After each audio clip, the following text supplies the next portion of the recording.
Hey, it's your boy, Sergeant Hunkton Henshins. So we are talking about today. One second here, my computer's being silly. Please go away, thank you.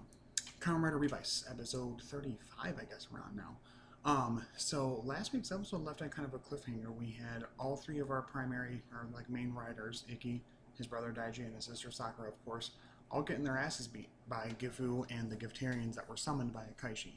Um, Spoiler alert for this episode, I still don't like Akaishi. I still think he's ridiculous and stupid and unimportant and unnecessary and a very, very not at all characterized other than being I'm evil, mwaha. Like we get his backstory that he like thousands of years ago was one of the first people to encounter Gif and that he was made his like steward to oversee humanity. And okay, but like you came up like 20 episodes into the series and you've had no focus episodes to like us to care, I don't know. He's just like evil for evil's sake and it bothers me, so I hope he dies soon. But this week's episode was really good. So pretty good. There's a few issues I have, but we'll get there. So they're still reeling from their loss against Gif. Akaishi just essentially just lets them go, which is weird. He keeps doing this. So he sets up this whole like live stream event where he's going to address the public and let them know that GIF is here and blah blah blah and explain who he is and that they should just submit to him and not like put up a fight. I guess if the people are just going to be okay with that, it's really weird. And he's going to set up this whole thing where he looks like he's dying but he's not. And at this time also they show Hikaru from last episode who was saying I want to protect Sakura and they're like this isn't the time, blah blah blah. And it's like I don't know why he thinks he needs to protect her because, for one, she's always going to be a stronger rider than you because she has gift cells within her, and also she can handle herself. So I don't know why he's on this thing of wanting to save her. I could see if it was like a longer arc of her like thing with Love Call where they were like not connecting because of everything going on with Aguilera / Hana, but and he was like supporting her at that time. That'd be different, but it isn't. It's kind of goofy right now him to all of a sudden have this like character focus on him out of nowhere. And I think it's odd that it's like clear he has like a thing for Sakura, I guess, which is weird because like, are we not going full force? Zamioka Zenkai into the whole clearly Aguilera and Sakura being, or sorry, Hana and Sakura being in a relationship. Like, are they just friends? Are they not? Are they lesbians? Is it just supposed to be representative of that, but not really that? Like, I'm really confused. I really hope that Sakura doesn't just be like, Hikaru, you saved me, and just all of a sudden fall into his arms like a, ditz, like some damsel, because it's not what she's been. Again, they are treading on kind of odd water here because it's a weird way to say it, but they're doing some weird things here because like they could very easily like undo her character work they've done so far with her by making her all of a sudden have feelings for this guy who she hasn't had no interactions with really.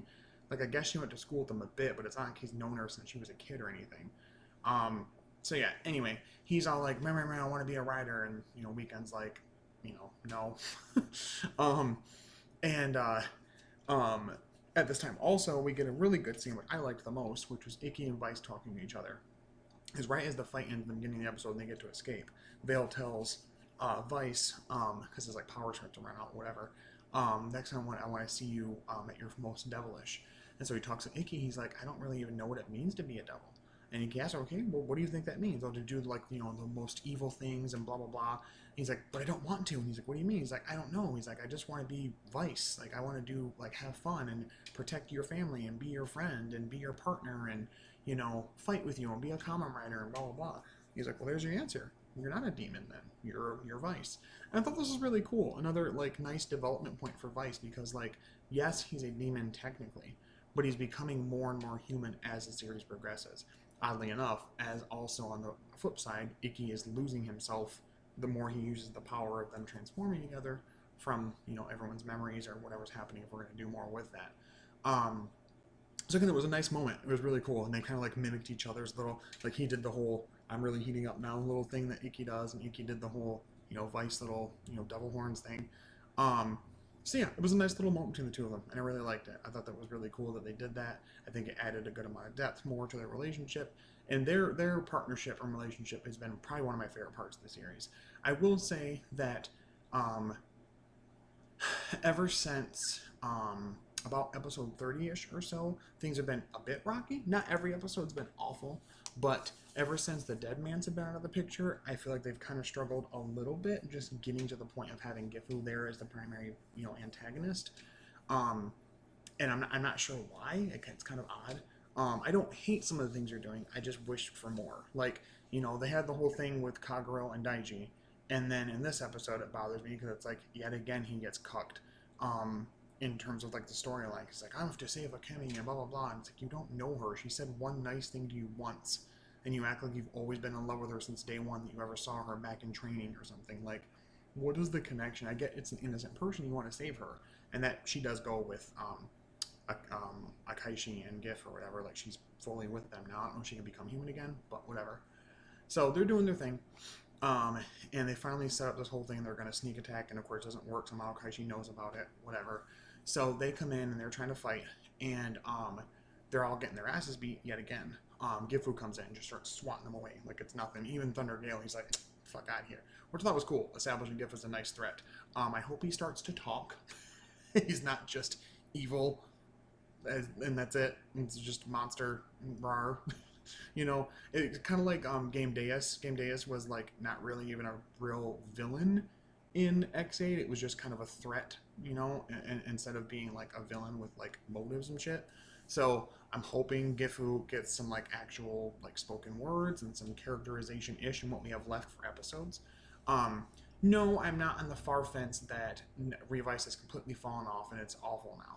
But I'm not also on the complete fence that it's perfect right now either. There are some issues here and there, but there is, I think, enough episodes left within the normal run of a Rider series, about 49, 50 episodes, that they can kind of amend certain things and make things a little bit better. So the big moment that everyone's talking about, that some people are okay with, some people are not, some are in the middle, whatever, is Hikaru comes in at the end, and he has the Demon's Driver and the Over Demon's little, Kabuto little thing, whatever, Kuragato, whatever it is, little, Vice stamp thing. Before this, we see a sequence where he's like in the park randomly at night, like training out of nowhere, which makes no sense because we've never seen him do this. So it's like, what are you doing? And Tamaki finds him actually, and he says something about, even though I might get hurt, I want to protect people that I care about, and blah blah blah, and that inspires Hikaru for some reason. Which is weird what we're going to talk about for what's happening for next week, with the scenes for next week. But Hikaru comes in, transforms into Over Demons, of course, so it's not Genta, so it's not Daddy Igarashi, it's not Hiromi, it's not George, it's not like Daiji even, it's Hikaru. I guess the actor has come out and said that he was completely surprised he was chosen to be that writer, and was super excited about it, so I'm happy for him, and I have no qualms with him as a person. It's not the actor's fault that the writers haven't done a good enough job to set him up for this. If they would have done things like what they did in this episode where they see him training and stuff in the background, that would have been okay. Like, show that, like, maybe like a few episodes after he's first introduced, or maybe even a few episodes after he's revealed to be part of Weekend, show him in the background training. Like, maybe even semi-jealous of the fact that Sakura's a rider, her brothers are riders, and he's not. And show that as we go through, instead of right now. I mean, maybe there's enough time to kind of do something with him, but it was a really missed opportunity to do something with him up until this point, so it made more sense. Will people have been happy with it completely? No, but at least it would have been a viable option, whereas now it just feels out of nowhere, pretty much, in my opinion. It's not the, like I said, again, I don't want to stress that, I can't stress this enough, it's not the actor or the character's fans, if he has any, or the character's fault that he's not well utilized in the story. The Weekend group, other than Daddy Karazaki, George's dad or whatever, hasn't really been doing a whole lot in the show, other than like, we are fighting against Gif, except not really. So he transforms and he uses his little attack to like throw out these like tentacles and grab everybody and leave, basically. And Akaishi is successful in like showing like, oh my god, look, he like puts his hand down, does his little vagina portal thing, and it makes Gifu come out and a bunch of Giftarians, and makes them think that they killed him, and so he's like to set it up that he's dead or been hurt or whatever, and trying to, I guess, convince people that they should just give in to Gif, which is weird. I don't think people are like, oh yeah, I just learned about there being a secret evil demon overlord. Yeah, take me right now. Like, it's not gonna work, dumbass. Baka. So So yeah, it was a decent episode. If I scored it, I probably would still give it a pretty good 8 out of 10. It wasn't my favorite, but it wasn't trash just because of the Hikaru thing. And again, I will withhold judgment completely on him being over demons. A, if he stays it.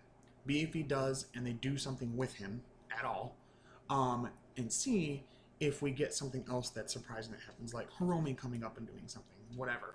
Um, Next episode does show what it looks like is Tamaki talking with Weekend that he wants to get involved in whatever and help, and they seem to have a repainted Libera driver that's like red and it's got like this honeycomb looking thing over like where the main thing blue thing is on the Libera normal Libera driver, and he has the buffalo stamp, and it shows him saying Henshin and trying to transform. People think also because it shows also Aguilera at certain points that he's going to try, it's not going to work, and she's going to take it because it looks like a honeycomb, and then she'll use her Queen Bee stamp and transform and get her own rider suit.